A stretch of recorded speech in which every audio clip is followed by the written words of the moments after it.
Yes, we're actually in a Fir Court, and you can see that they're still here, even though the initial call to the house for a stabbing in progress was at 5 o'clock this morning. First, let me show you the picture of the suspect so you can take a good look at this. He is Matthew Dorsey, 41 years old, about 165 pounds.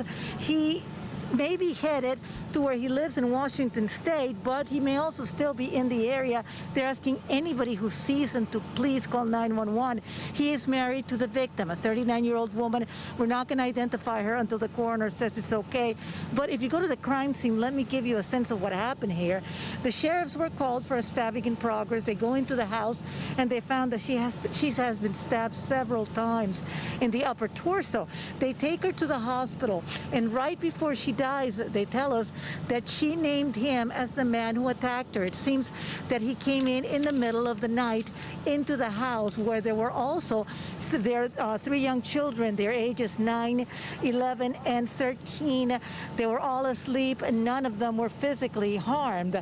Now, court records do show that the victim had filed for a separation and a restraining order back in 2019, but she actually didn't serve it because she said she was afraid because of violence. Now, I want to say there's no record that I have found that he was investigated or arrested for violence, but they did have an upcoming court appearance on June 14th here.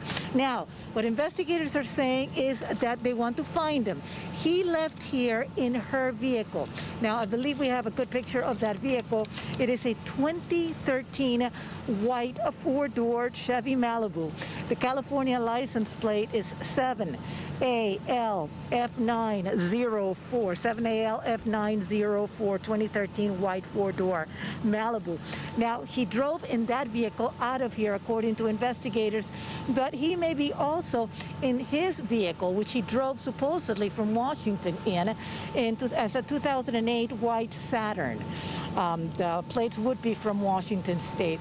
If you see the vehicle, if you see him, what they're saying is please call 911. They consider him armed and dangerous. Again, another really sad situation on some kind of custody battle, separation, the kinds of things we have been covering the last few weeks, too many of them. Neighbors off camera saying she's a very nice woman. She was always out with her children, and he had not been allowed in the house for quite some time. Again, keep a lookout for the vehicle. We'll keep you updated as to any developments. I'm Christina Gonzalez in Saugus. Back to you.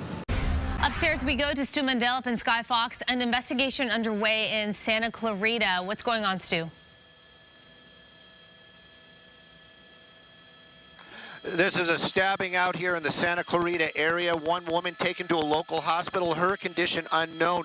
This is going to be the end of Fir Court near Star Tree Lane. Now, the Sheriff's Department is out here. They are investigating. They have a named suspect. They're described as a male that fled the scene after the stabbing. They also have a description of the vehicle. Right now, though, you can see this is a crime scene. Hopefully that woman is going to be okay or recover from those injuries. But you can see the Sheriff's Department taking this extremely serious this morning after a woman was stabbed inside her home and then taken to a local hospital by LA County Fire. Sheriff's Department, well, they're seeking that suspect. I'm Stu up in Sky Fox. Back to you guys in the studio.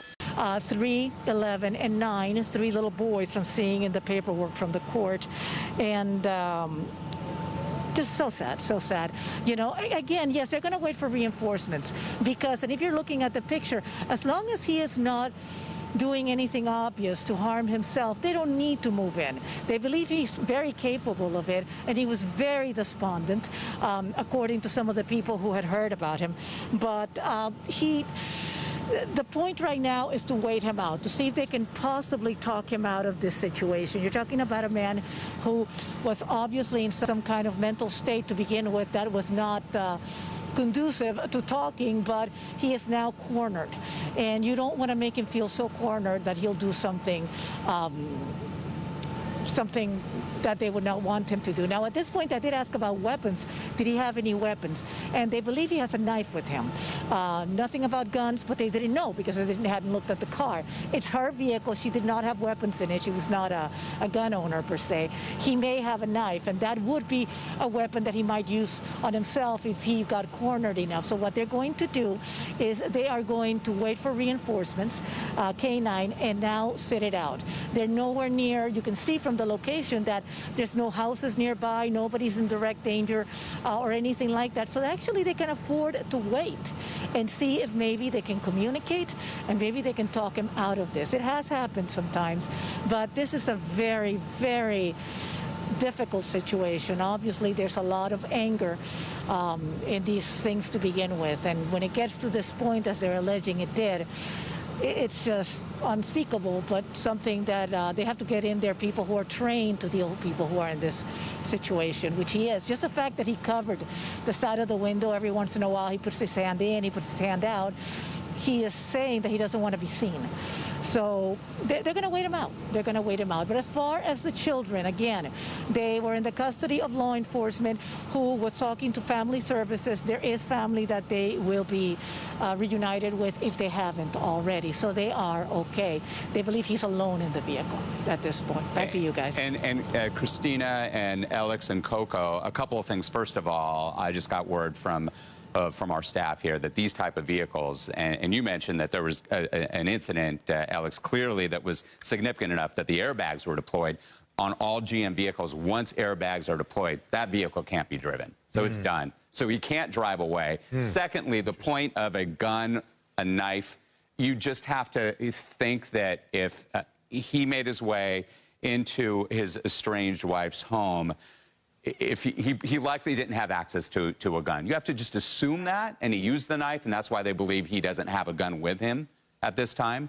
And the bottom line is that yes, this is a waiting game, and they're going to cinch up that perimeter, that line around this situation, bring in a Bearcat, block off the area, and bring in crisis negotiators that are more trained than the ones that are on scene right now. And those women and men who carry the badge right there are trained in situations like this, but they'll do whatever they can to bring this to a peaceful end so that nobody else gets hurt.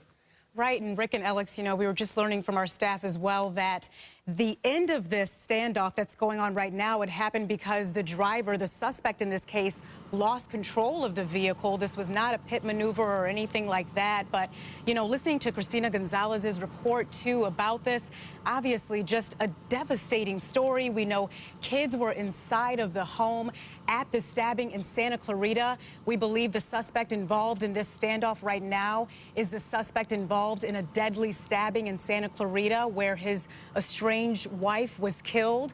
And sheriff's deputies were saying that moments before she passed away, she was able to say who stabbed her, and she identified her estranged husband as the person who ended up stabbing her. And again, we're looking at the incident here, and we're seeing all of the sheriff's deputies surrounding this vehicle, just really waiting it out, Alex. They are waiting it out, and they're waiting out for more reinforcements, but the fact is there's no place for this suspect to go. Right. Sometimes we are in situations where you're in the middle of neighborhoods where you can hike by an aqueduct. His vehicle cannot move. It's been disabled. So there is really no place for this suspect to run or hide. It's at this point a matter of when, not if, he will be brought hopefully into custody soon. We are going to take a quick break, sneak in a commercial. If something happens in the meantime, we'll come back with more. Stay with us.